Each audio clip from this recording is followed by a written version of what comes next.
Hello again, it's Pádraig Egan bringing you news, results and trivia from the world of Gaelic sports. This is recorded, of course, so thanks to Bruce and Angela for getting this on the show this Mother's Day 2023. Also a big hello to Kathleen and Dan, who are taking a well-deserved break. When you have kept the show on the road for 27 years, a few weekends off would be expected now and again. And Dan and Kathleen, hopefully you're able to tune in out on the open seas and listen to the show today. Well, in Gaelic sports locally, the Detroit Wolftones are getting ready for the season ahead and are starting their training for 2023. Next weekend, when I call in, I'll give you the date and times of their upcoming games and even training if anybody would like to go out and watch them train and so on. Also, the Detroit Youth Gaelic Sports Programme, that's the Detroit Harps, have finalised their dates for the upcoming season. It will start on June 5th. And I'll also give details next weekend on that. Of course, you can also go on Detroit Harps Facebook page or DetroitHarps.com website and get information there. For parents, grandparents listening, this is a fantastic opportunity to introduce young children to a fun game and a strong family-based sport. Kids, it's it's not a pressurized situation. You bring them out, the players will show them with the different rules, make it easy going for them. And I can personally attest to this. This is a great game and a great sport to get involved in.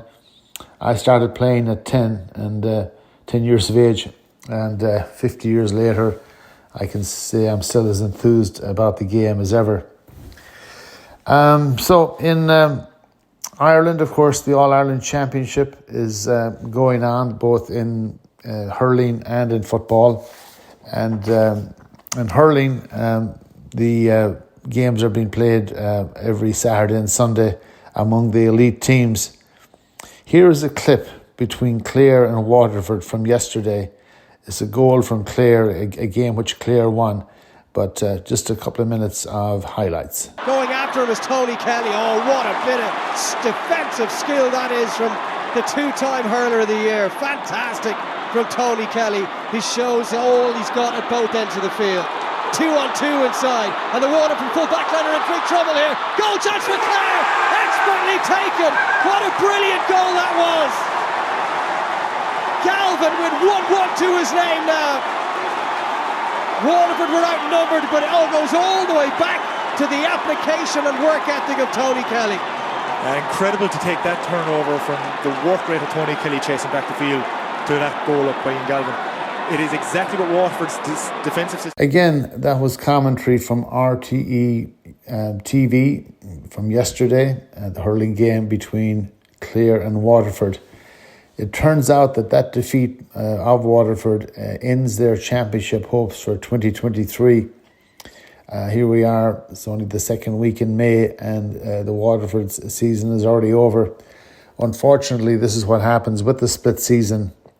Typically, for 100 years, the All-Ireland finals were played in September, and the big games would happen in May, June, July and August. Because we have the split season and the All-Ireland finals are being brought forward to July, we have the big games happening at this time, and teams exit the championship, it would appear, much too early. For Clare, however, the summer ahead looks very exciting. 2 weeks ago, they beat the All-Ireland champions Limerick. Actually, Limerick had not lost a game since 2019. So Clare beat them 2 weeks ago, and Clare, I think, have a chance to, a great opportunity to put it up to all those great hurling counties around them and make 2023 a year to remember. In the All-Ireland Football Championship, that's also in full swing.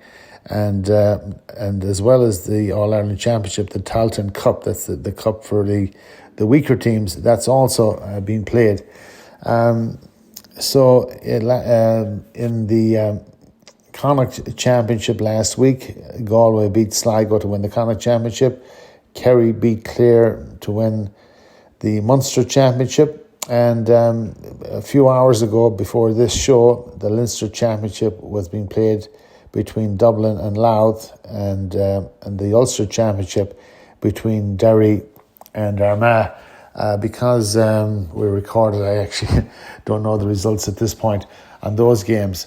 For anybody who likes to maybe follow the GAA, hurling and football, they can go to the Hogan Stand website, and lots of great stories and news and so on, and highlights on that website. That's the Hogan Stand.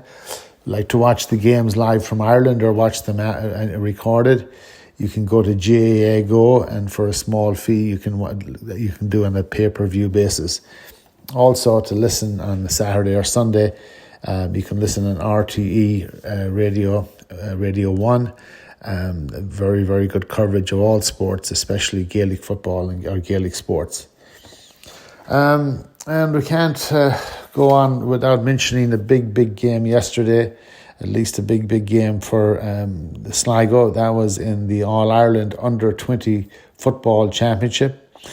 For the first time, Sligo reached the All-Ireland underage final, and it was played against Clare. Unfortunately for Sligo, there was heartbreak as they were unable to win their first ever All-Ireland final. But what a journey for these players! What a journey for all the supporters who travelled up to Cavan yesterday, and undoubtedly these young men will be playing in big senior games in the years ahead.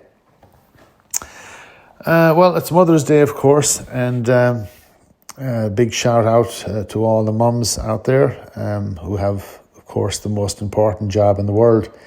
I don't have a Mother's Day song, but instead, shall we say, a love song for all seasons.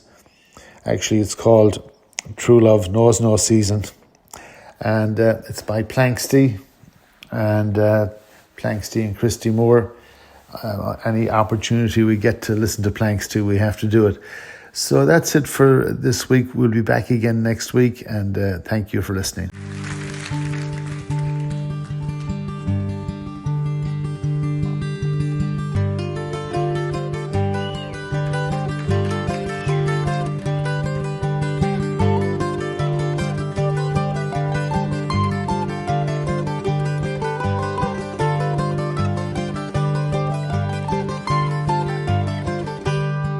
Billy Gray rode into Gantry way back in '83, and there he first met young Sarah McLean.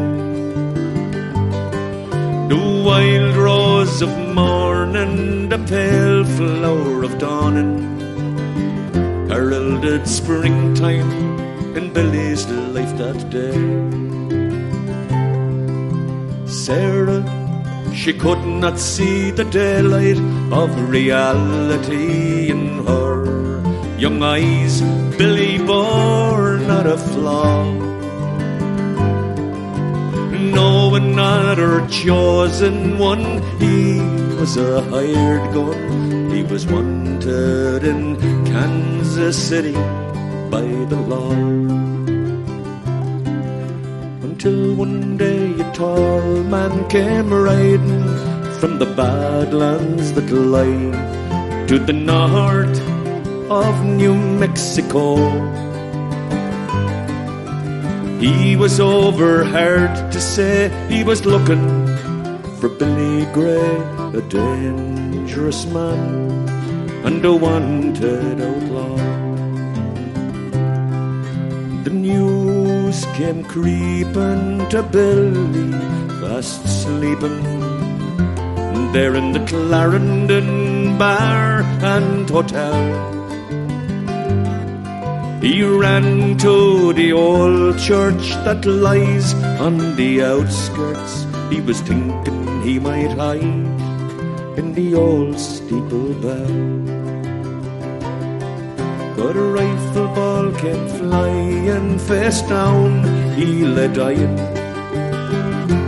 there in the dust of the road to where he lay.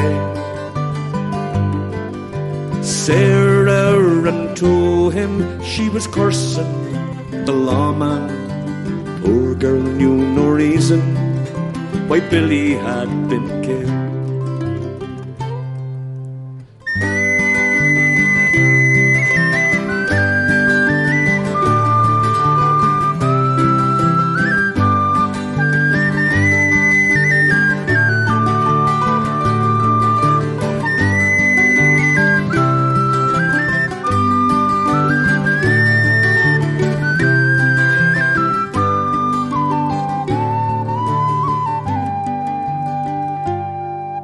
Sarah still lives in that old ℎ𝕗𝐻𝑚 house where she first met Billy some 40 years ago.